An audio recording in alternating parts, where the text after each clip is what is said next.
Alan Watts was a British philosopher, writer, speaker, best known for his popularization and propagation of Eastern philosophy and Eastern doctrine for a Western audience. He talks about the acceptance of events, cause one can never foretell the consequences of the events. To explain this, he gives a beautiful example of a Chinese farmer. One day, the horse of a Chinese farmer runs away, and the neighbors come and say to the farmer that this is bad. And to this, the farmer replies, well, I'm not sure, maybe. The next day, the horse comes back and brings along 7 wild horses. This time, the neighbors come and say that this is good, and the farmer replies, well, I'm not sure, maybe. The next day, while playing with these wild horses, the farmer's son breaks his leg, and this time the neighbors come and say that this is bad, and the farmer replies with the same answer, well, I'm not sure, maybe. The next day, the government officials come and pick up soldiers for the war, and his son is spared because of his broken leg. And again, the neighbors come and say that this is good, to which the farmer replies, well, I'm not sure, maybe. Alan Watts emphasizes the power of now by saying, take no thought for tomorrow. Humans of the modern age put strain on their minds by excessive thinking. Alan Watts also mentions that the process of experience is superior to the process of thinking, and he validates his argument by saying that the process of thinking is linear. We think thoughts one after the other, and this way thoughts make a linear chain. Instead, if we experience the life as a whole. The process of thought is slower because it is thought after thought, and it is also abstract because it only shows the skeleton of the reality. Saying this, Alan Watts did not mean completely putting the thinking faculty on hold. But just like one is to experience everything, he also has to experience the thought that arise when necessary, without any strain or any effort.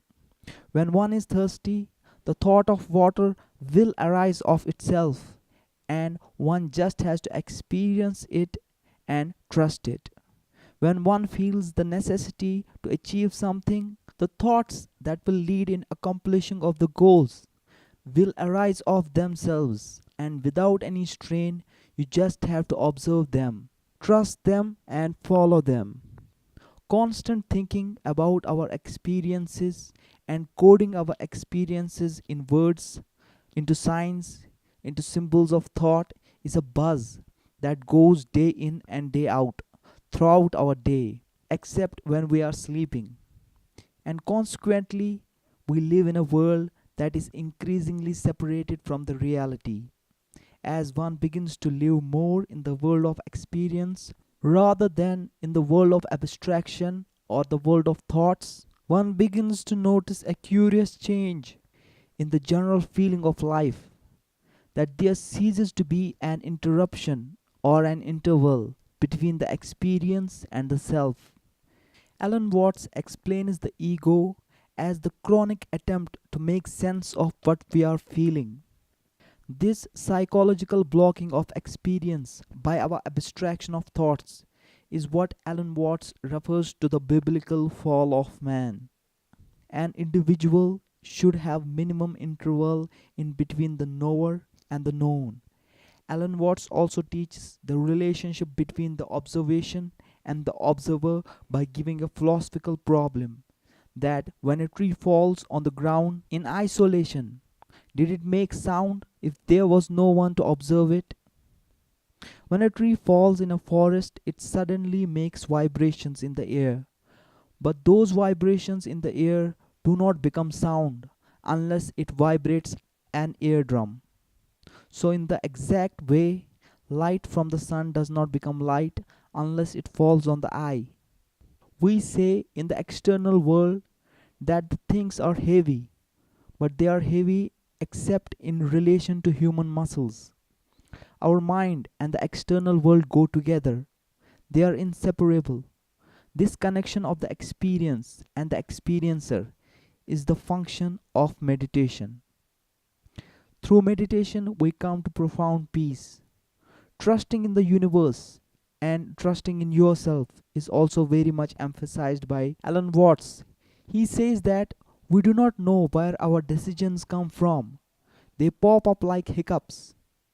It's a great thing not to dissect the world with the analytical intellect, to be able to look at the water, or a tree, or light without calling them a name.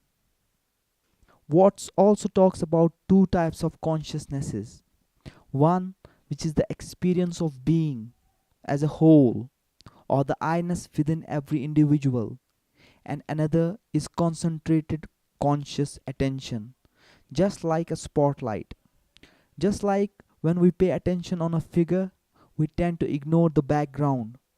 We have the ability to take our attention and put it on a single object for a while. The price we pay for specialization in concentrated conscious attention is ignorance of everything outside its field. Whenever we put too much focus on a thing in our life, we ignore the possibilities that are every time available to us. Another aim of meditation is to erase the distinction between the inner world and the outer world.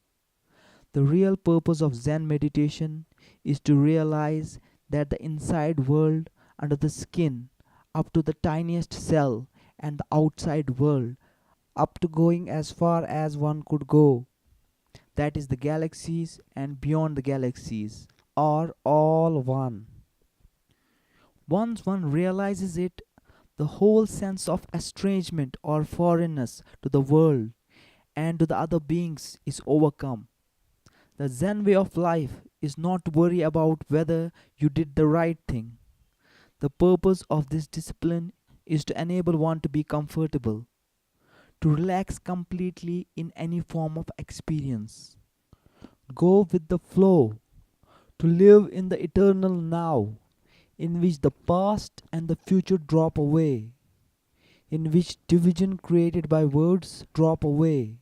And one should remember that just like water never uses any effort and always chooses the path of least resistance, one should conduct his or her life in a similar way.